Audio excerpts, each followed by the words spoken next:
Hi guys, welcome back to In Her Prime. I'm Elise. And I'm Dom. This week we are really going to hone in on how I feel like as not only just like young women and like young founders, but just as like people, we are so ingrained to make fear-based decisions on such a regular basis. And I don't know, I was listening to a podcast recently and they were talking about it and Was it the one that you sent me? The it was the Diary one of I a sent CEO? you. I love Diary of a CEO. Yeah. And they were just talking about how I feel like sometimes we let fear like rule our life and like dictate our decisions. And it made me like tune into myself and realize that even personally, like I do this day to day. So I'm excited to talk about it. We start off every episode with Peak and Pit, so highlighting something that's going really well and something that just absolutely sucks. I guess I can start with myself. I'll do something really good that's been happening lately. I recently just got a raise, which I'm very excited about, but with an added raise obviously comes added responsibility. And I like called Elise today in the morning, and I think when it hit me on Friday when I got the email being like, hey, we read over your proposal, like we'll accept your new raise, I was like, oh my god, this is great, like I'm making more money. And then today I was like, holy fuck, I actually got to work. Like you got more work. I have to do more. And it hit me today, and it actually gave me so much anxiety. And all day I felt so stressed out, not because I didn't propose work obviously that I couldn't handle. It was just now the fact that I'm like, okay, like I really need to be so much smarter with my time. Yeah. And I actually went on Amazon on Friday as soon as they accepted the rate, and I got one of those planners that it's like timed by the hour. So today I literally wrote down by the hour like what I'm doing. And there was a podcast that I was listening to, and it's actually like a study where it says if you allot yourself a certain amount of time to complete a task, that's actually how long it's going to take you. Yeah. So like I sometimes think things are going to take me so much longer. No. And I'm like, oh, this is going to take me 2 hours. And I literally time blocked it today in 30 minutes. I was like, you must do this for 30 minutes and then move on to the next. And I was like, oh, I actually got it done. Especially if you like don't go on your phone and stuff. Like I was I like kind of edit and stuff for Phoebe Gates. And she time blocks to a tea. Like it's like 2-minute tea break. No, like, but there was this girl that I was listening to on TikTok. She has this journal, and it's like a half manifestation journal, half like hourly planner. And she was like, I give myself time to doom scroll. And she's like, I literally give myself time in the morning and time at night and like 20 minutes during the day to just actually sit on my phone and do what I want. Mm-hmm. And that's like that reset that I need in between tasks. So I'm obviously like not time blocking down to like the very minute, but I was thinking that this would be a really good course of action for me to do, especially with like balancing my corporate, balancing a freelance, and balancing House of Movement. But I will say putting things down on paper actually makes me realize it's not that much. Like I think you get so, like I was so wrapped up today. Like I woke up at 7 and I was like, oh my God. I'm like, I have 500 things to do. But then I like actually sat it down and then I prioritized it. And I'm like, okay, this can actually wait till like Wednesday. Like I don't need to get it done. Then I just like categorized it, and it actually made me feel so much better. So that's a peak. Like I'm really happy. I try and do that every Sunday, is like make a big task list of everything I have to do for like client, House of Movement, in-house, personal. Yeah. And I like sort of filter that throughout the week. And you sort of realize that saying you don't have time for stuff is just an excuse, because like it also just makes you realize though, like things are so attainable if you really just sit and like categorize it by like, there was another thing I saw on TikTok, but there was this girl who she is like a Stanford medical student, and she's like, I've been implementing this in my life since I was in high school. And basically you categorize things, and if you can get it done in under 5 minutes, under 30 minutes, and over 30 minutes. And she's like, I put it in 3 different sections. So she was like, emails, well, like I'll do it in 5 minutes. Mm-hmm. And then she was like, it actually lets you know how much time things actually take, instead of being like, oh, this will take me 2 hours or like 3 hours, or like I need an entire afternoon. And she's like, that's how like I study and I do papers and I like just break down everything in my life. So today, like you realize you're like, oh, I have 20 things that I need to get done this week. But then you're like, okay, but like half of them will take me 20 minutes. I think sometimes like it just feels like overwhelming when it's all in your head. And like I'm such a writer, like I have to like write it down. Like I obviously have it in my notes app on my phone and stuff, but I have never been like a writer, but I've been doing it, and like just the physical task of checking things off make me feel really good. Yeah. So I would say that's my peak. Pit. Okay, I feel like my pit is like consistent when I talk about House of Movement, and it's just I want a mentor. Like I'm just gonna like flat out say it. I think starting something, there's so many people that glamorize it and it's so cool to have something under your name. But at the same time, it's like you're literally putting your name and your brand and your energy out on the internet for like scrutiny, for like judgment, for people to just talk about it. And I think it can become so overwhelming. And I think like obviously starting a business is so hard, and there's so much about it that, you know, me 2 years ago would never even know. Like, I think it's like life experience. And even I was talking to my boyfriend last night and he was like, I have stepped back on helping you the past like 8 months because like you need to make your own mistakes, just like I made my own mistakes. Yeah. And like that has made even just me as like a person learn and grow so much to the point where like I can offer like other people advice. Like, I'm getting comfy. Yeah. And I think I have always worked freelance. So I have always been doing house movement like in the back of my head, just because I think, which you've probably now come to realize, working freelance you're working for yourself. Yeah. And I think in a lot of ways, working freelance and building a company really do go hand in hand because it teaches you a lot about time management. It teaches you a lot that like quick return is really not very usually the thing. You have to be That's very self-sufficient. And I think maybe you 2 years ago were not in a place to mentally or whatever it was to be able to take on a freelance client. But now, like even the past like 6 months, like I have seen you grow so much as like a person, personally, work-wise, like just as a whole. And I think we've really recently realized that this is not a hobby. This is like a full-time job. We want, Elise and I like talk about this all the time. I want House of Movement, the brand itself, to be our full-time job. But I think we've gotten to the point where we just need external help. We need guidance. We need guidance. And I think there's so many things and there's so many topics and there's so many questions that we just don't know. And it's really hard when we can't just like quit our full-time jobs to like start something that absolutely gives us no money. And I think that that's a really big reality for people that start brand, like anything that you're starting off. Like I see so many videos online of people, like you're doing the same thing. You're like, yeah, I'm getting comfy. I see so many people online being like, yeah, I had a full-time corporate job for the first like 3 years of starting a business, because like you need something on the side. But I just like, I'm really happy that we have your boyfriend. We have like, my dad is a great soundboard for the two of us, and we actually met with him today. We have like another person that is hopefully turning into a mentor, but I just wish we could have someone in-house that I think over time that will come. Like I know it will come, and I think we've finally, like I would say even the past like week and a half, we've made strides. We've made like really big strides of like where we see ourselves in the next year, and like how are we actually going to scale this into something that has longevity, that can be profitable, that can grow and scale, and that people can look in, or people can look in from the outside and be like, oh, okay, like these girls are actually doing something, and they're not just silly little event planners from Toronto, like throwing things together. I think like this ties into my pit a little bit, because not that money has been a large stressor in my life. Like I'm fortunate, I feel like, to have sort of a mindset that like money comes and goes, which I know is like a hard mindset to come to terms with. But being transparent, I currently am probably making the lowest income that I have made in a while.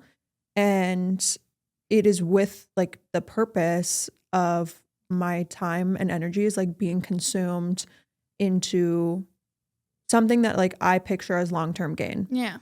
And I knew what I was setting myself up for. I know that realistically, like I can make more money. I can pick up new clients. Like it's not a concern. It's more so it is like sacrifice right now.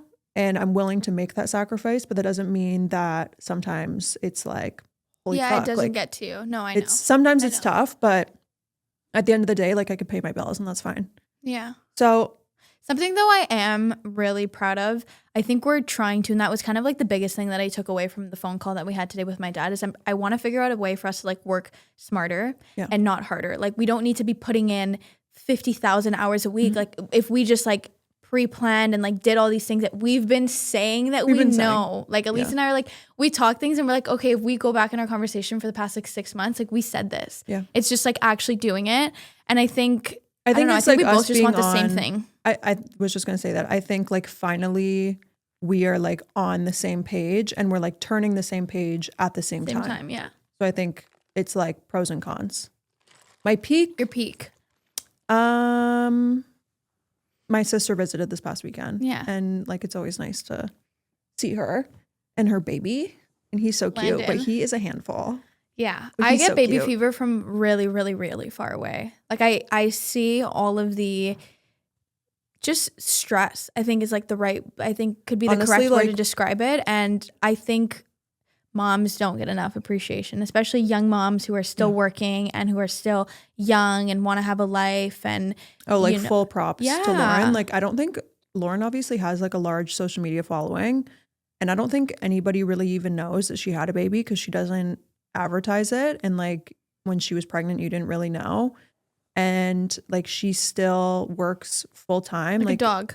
And it's insane. Like Yeah. I don't know how she does it, but like she's Well, you doing have this it. like full little being who's just dependent on you. Yeah. Like I think it just lights a fire under your ass. It's unexplainable unless you have kids. Like Yeah. you just like have to keep going. Yeah. Like That's it's what not she says. just She's you. like, I gotta keep going. I slept for 2 hours last night, but I gotta keep it going. Like Elise sleeps for 7 and she's like, Yeah. I sleep for 9. And I'm like, like, oh my God. okay, let's dive in to today's topic. We kind of just want to talk about the freedom that comes with realizing that you're not going to be liked by everyone. And I think something that I have learned over the years, but it obviously ebbs and flows, is at the end of the day, rejection is redirection, whether that is like friendships, work, relationships, whatever it is. okay, wait, sorry. Talking about that, you know what I was thinking about when you sent me this podcast topic? Remember that job that I rejected? Berries? Yeah. Remember when I was so I applied to Berries Canada to be, what was the role? Like Their their marketing. Like their nationwide marketing manager. So I'd be like running. Anyways, there are 3 locations, and I remember when they said no, I was like butthurt. Yeah. Like actually, I was like, I was like, my ego was shot. Like I thought I killed that interview, and I remember you texted me. You're like, no, it's okay. Like it just wasn't meant to be. Like rejection is redirection. And like looking now, like I would have never.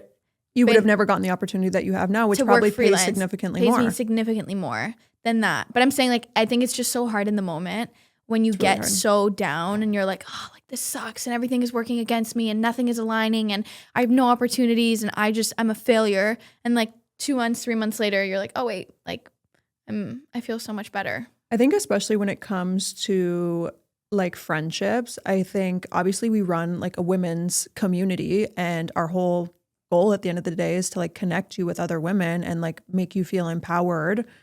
And even from us, like sometimes people just don't want to be your friend or you don't want to be somebody else's friend and the connection is just not there. And I think coming to a place where you feel completely fine with the fact that, you know what, maybe you are not for everybody and everybody is not for you. Mm-hmm. And I think when you try and hold on to situations that are just like not meant for you, nothing good comes out of that case scenario. And you end up pouring energy into something that just does not want to be there. And I think when you are able to like take that step back and realize, okay, I am like a high powered individual.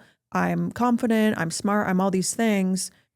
You're lost. If you don't want to hire me, you're lost. If you don't want to be my friend, you're lost. If you don't want to be in a relationship with me, you're lost. Like I think once you are able to like adapt that mindset, then a lot of really great things come your way.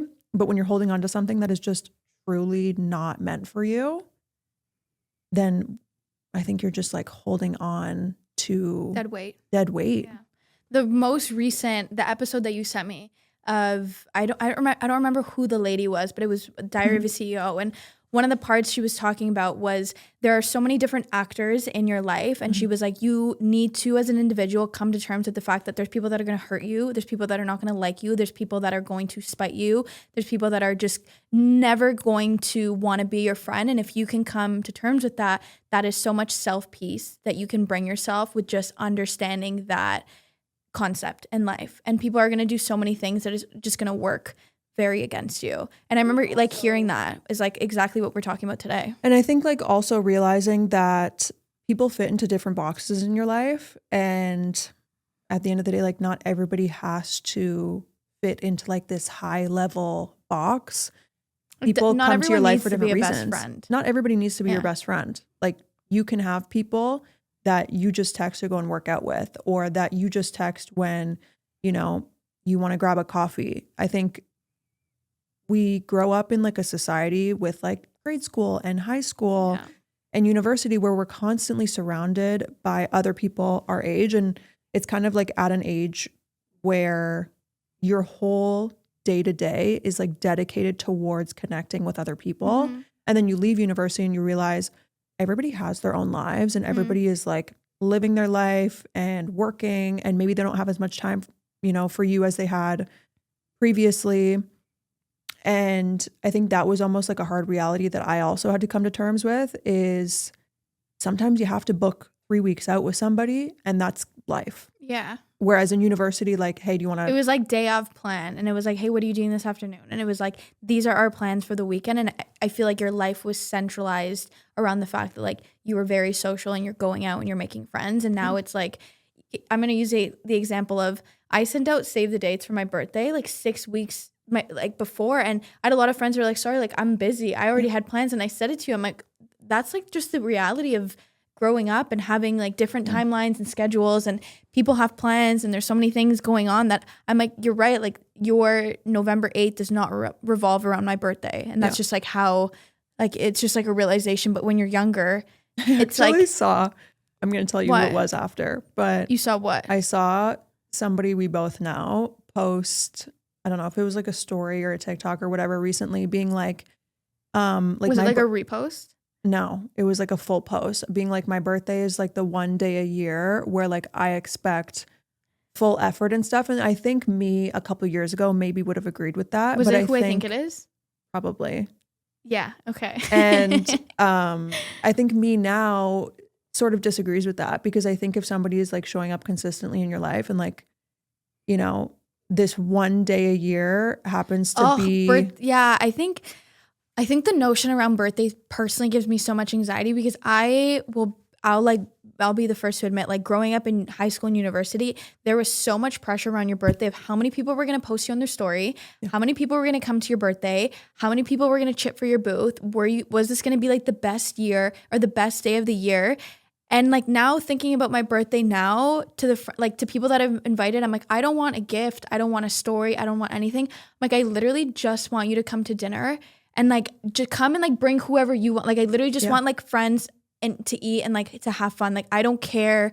And like, if you can't come, like, that's fine. Like, I'm not taking it personal if like you can't make it or if you have other plans that night. Like, I extended the invite to like close friends of mine, but then to people that I've met even the past year that I'm like, no, like I may have not known you for that long, but I have fun with you and you make me feel good and you're someone that supports me and that I can just be myself around. I'm like, I want you to come to my birthday. And I think that shows growth, and that sort of ties back into it's okay to not be everybody's cup of tea. And it's okay that, you know, people do things day to day that like might upset you, because at the end of the day, it only upsets you. That was literally what that podcast was about. That one portion, Elise sent it to me. She's like, listen to 5 to 15. And she was literally talking about how there's things that people are going to do. And like, you just need to come to terms with that. And I feel like you and I have talked about it a lot, where you just have to like sit with it. It's I was listening to that episode and I'm like, I need to send this to Dom. Yeah.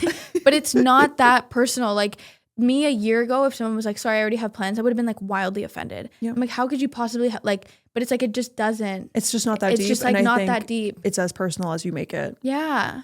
And I think this all ties into fear based moves and fear-based decisions, like I think, why are you getting so upset about this? Is it like you fear that like you don't have people in your corner? Is it you fear that you don't have, you know, maybe the strongest relationships that you thought you had? I think when people react like that, though, the situation triggers them. And then not to act like a therapist in that situation, but you just need to really understand, like, this is not on you. Yeah. Like someone reacting poorly or someone not acting the way that you want. And then you also could be like, why am I getting so upset? Yeah. Like, why am I getting so upset that I'm going to use a birthday? Like, why am I getting so upset that this person's not coming to my birthday?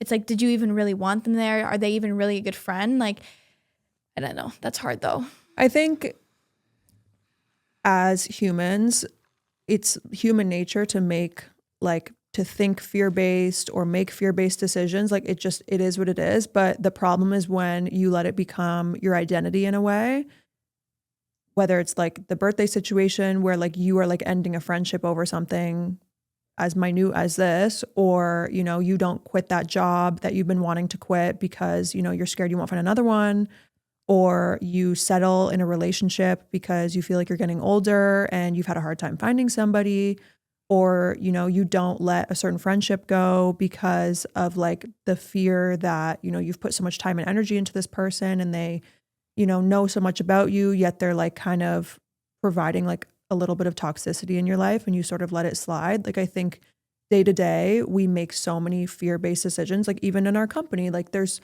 so many things that, you know, at the end of the day, you will never be 100% sure with the decisions that you make.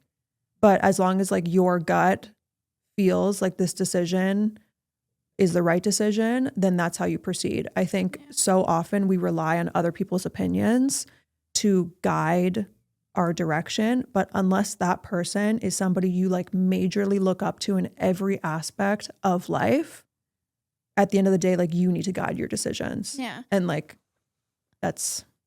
I think if applying this to myself, I think the biggest, okay, let me reword that. I think when it comes to friendships, I think a lot of time I wouldn't end things out of fear, just because I'm not going to have more friends, or me cutting this person off, what does that then associate to my outer circle? Like I can't be friends with this person because I'm not friends with them anymore. And I think that's or at least that was like a very immature way of thinking. Like I would genuinely just not end things, or I would not address things, or I would just let things slide out of the fear of retaliation or the fear of confrontation or the fear of it blowing up way bigger in my face. And I think down the line, like it would be better if I just did that like right on this, like right the moment it happened. I mean, I think even for me, I obviously like, I feel like was known at one point to do the social media for Azure, like the activewear company. And I had been there for a year and like, I still love the company and I love all the people that work there. But I feel like I came to a point where my role wasn't really going to evolve. Like it's just, it wasn't going to based on the needs of the company. And I just felt like as a person, I needed room to grow. And I knew I wasn't going to get it there. And obviously, like, that was such a scary decision for me because it was like such a safety net.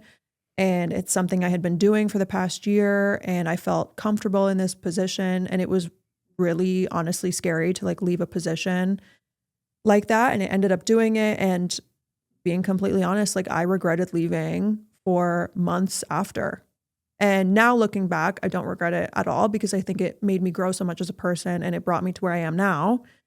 But this was like a big dilemma that you and I went back and forth and we sat with it of like, what should Elise do moving forward? Like what is the best course of action? And then we were like, okay, but what is she going to do next? Is she going to be able to pick up a client?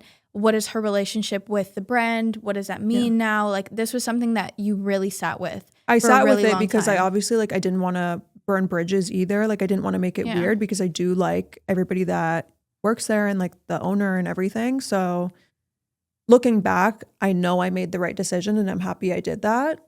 But at the time, like it was hard. Yeah. And it was like a lot of like anxiety. And like for months I was like, you know what, I shouldn't have quit. But now I'm like, no, I did and I should have. Yeah. I feel like that though with my previous relationship. Yeah. Like I sat on that decision for a really long time, like a really, really, really long time. And I think I knew for many reasons and for like many months before the breakup that this was something that needed to be done. And I would say the biggest thing that just didn't allow me to do that was fear. Yep. Fear of how people were going to perceive me, fear of my relationship with all of our friends. Like, where would that, like, if that would even exist post breakup, fear of what people would say, fear of being alone, fear of my independence, fear of like, what does it mean to be single at the age of 24?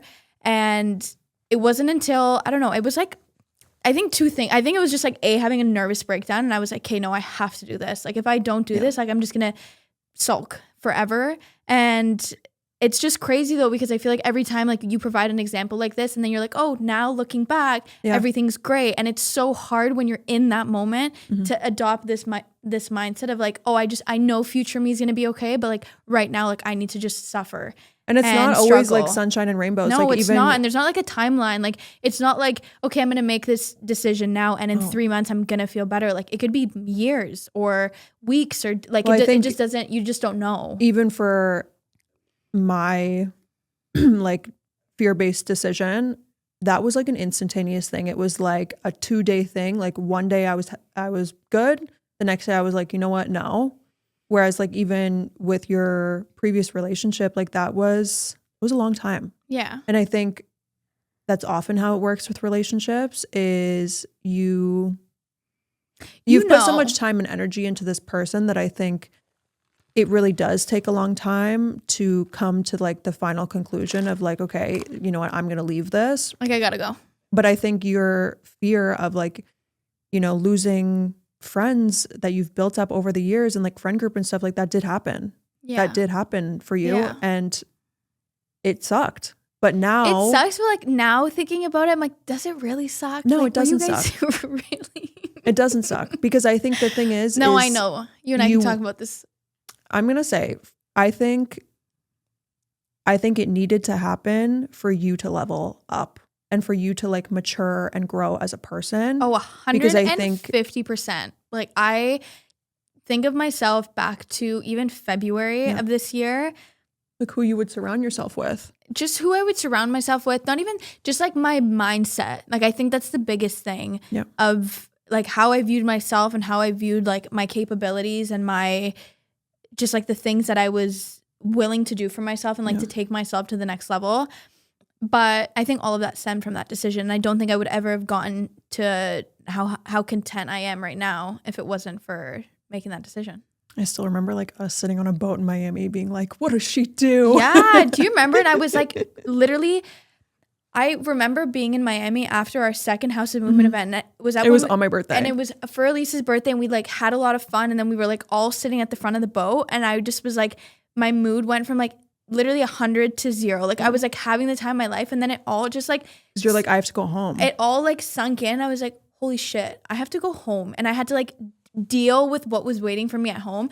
And I was just like, guys, like, what do I do? And then like I unloaded a bunch of shit on you. Yeah, but I already knew. You already knew, but your boyfriend and Nick didn't know. And I unloaded like all of this just drama. And I was like, okay, now like, I'm like, that's that. But I will say like sometimes it's important to get like a male perspective. Yeah. And like, I think their perspective like moved you to make the decision that you made. It's just crazy though, because I actually think about that like sporadically. And to think like being on that boat, I genuinely thought, I was like, my life is over. Like, I know it sounds so dramatic, but I was like, there's just like no up from here. I'm like, I'm just going to be like fat, sad, and depressed forever. God only knew what you're doing and now. Just, but like, that's what I thought. I was like, this is it. Like, I'm just going to like work my corporate job and like be depressed and not enjoy my summer and like sulk in my breakup. Yeah. And like, I'm thriving now. Yeah. As I should be. Yep. Period. Okay. Thank you guys so much for listening to this week's episode. I hope that something we said was somewhat insightful. I know sometimes we ramble, but I like to think that we're wise. I think wise for our age. I think we're wise for our age. Sorry. Please make sure that you're following us, obviously on House of Movement and both of our personals. And let us know what you want us to talk about. Mm-hmm. What guests you want. We are actually, like I mentioned in this podcast, we are like really planning and really being intentional with events, podcast and newsletter, making sure that everything aligns. So we have like really good podcast guests that we want to bring on, but we're always really excited to hear your ideas. So yeah, thank you guys. Okay, see ya. Bye.